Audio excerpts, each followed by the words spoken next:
The unmediated connection. Your divinity needs no interpreter. Consider the sun. It rises each morning without requiring a committee to approve its light. It warms the earth without demanding a certification in solar theology. Its relationship with a flowering plant is direct, intimate, and requires no third-party validation. Now, imagine if someone stood between you and the sunrise, claiming you need their special glasses to properly appreciate it, their interpretation to understand its meaning, and their permission to bask in its warmth. This episode diagnoses the final and most fundamental cancerous behavior of organized religion, the imposition of the spiritual interpreter. This is the metabolic dysfunction where the institution positions itself as an essential lens, a required translator, a mandatory gateway between your consciousness and the divine. The tumor cannot survive in an environment of direct experience. It must insert itself into the relationship, creating dependency where none should exist. So, if the cure for this spiritual disconnection is not finding a better interpreter, but fasting, what if we simply took off the glasses and looked at the sunrise with our own eyes? The metabolism of this cancer is information control.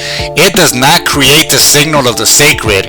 It simply claims to own the only functioning receiver and charges admission to listen. So here go the players in this scam. There is the divine as a broadcast source. This is the infinite, unknowable signal. And then there's the institution as a signal tower. This is the infrastructure that claims to capture and rebroadcast the holy signal. And then there is the clergy as audio engineers. They claim to be the technicians that filter out static and adjust the frequency so that we can consume it. Let's trace this life cycle of a single profound spiritual moment, a spontaneous experience of awe in nature through this parasitic metabolism. First, they will hijack the experience, and in a cancer, this is equal to a mutation.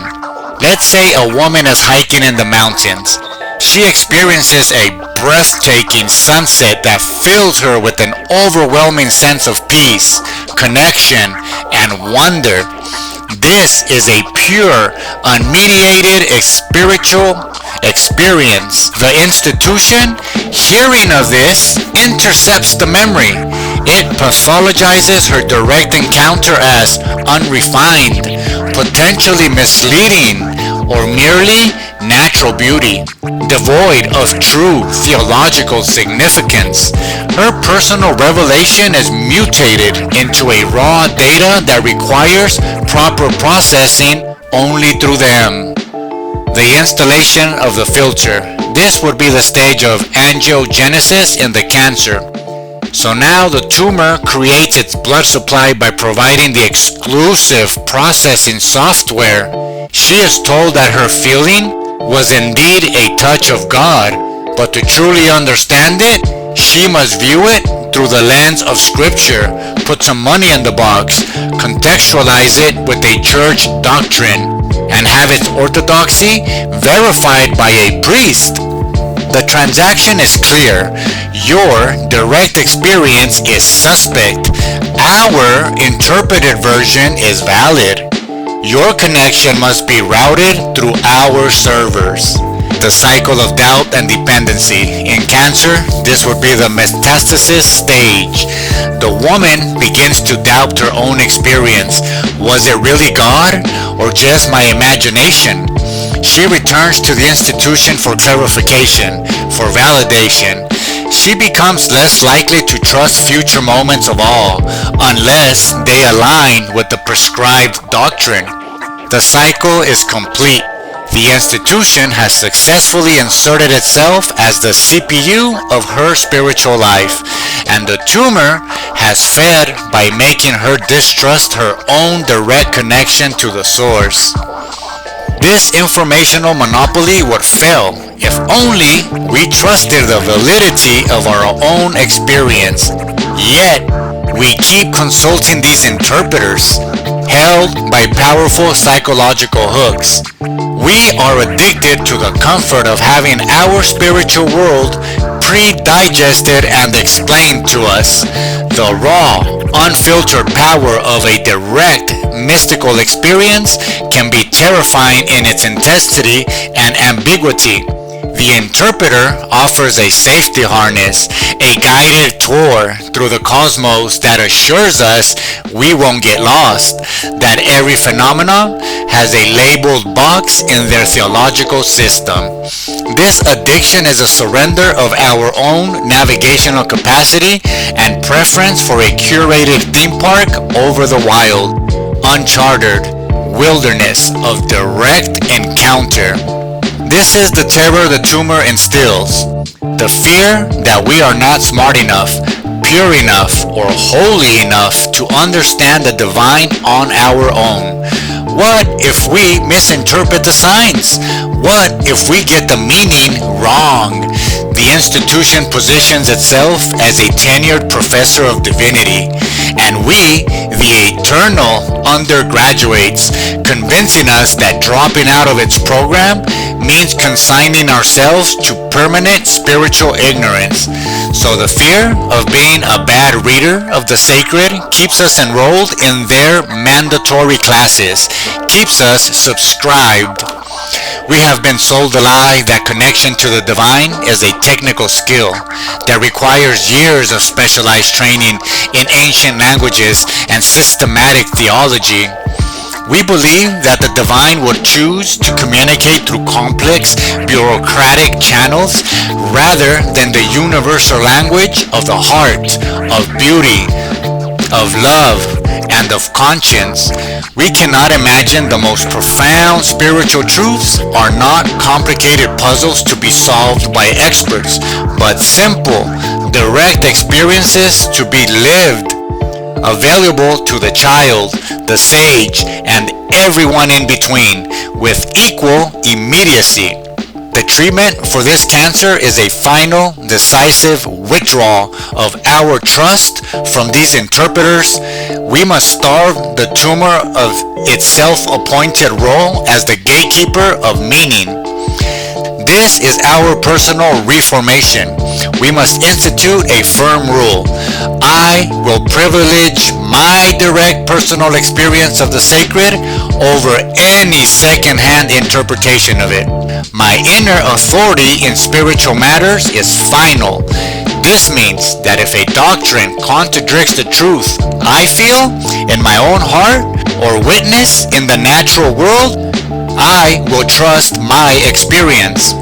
It means seeking revelation in silence, in art, in service, and in nature, without first running it through a theological filter. You are not breaking up with God. You are breaking up with God's self-appointed publicist. The linguistic and mental detox? We must change the language that reinforces our dependency on these interpreters. Stop saying, "What does the church say about this?" and start saying, "What is my heart telling me about this?" Stop saying, "I need guidance from my priest or pastor," and start saying, "I will sit in quiet contemplation to find my own clarity. And if I don't find it, it's totally okay to not know. The experience is what matters." Stop calling this revelation only when it comes from a text. Call a personal insight my revelation. This reframes you from a spiritual consumer of prepackaged ideas to a generator of living truth. You are not a parishioner. You are a prophet of your own experience. The community-based nourishment, creating a wisdom circle.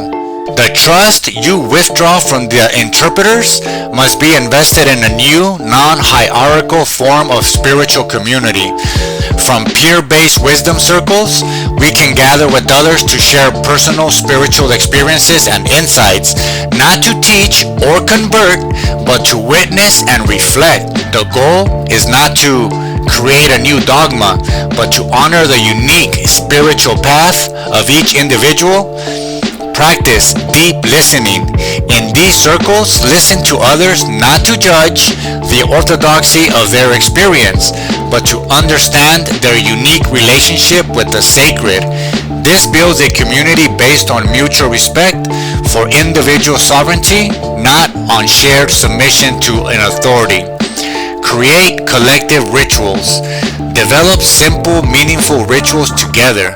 A walk in silence, a shared meal, a song that emerged from the group's shared humanity, not from a prescribed liturgical script, or just sitting next to each other in silence.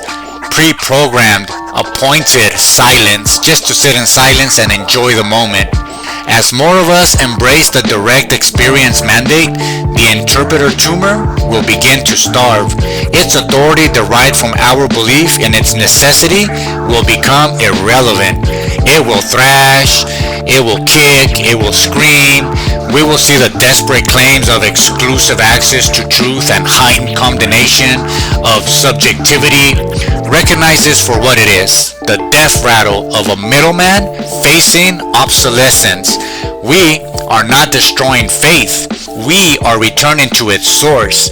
As we walk away, we leave behind a class of spiritual translators and step into the silent, glorious, and unmediated conversation between our own awareness and the infinite.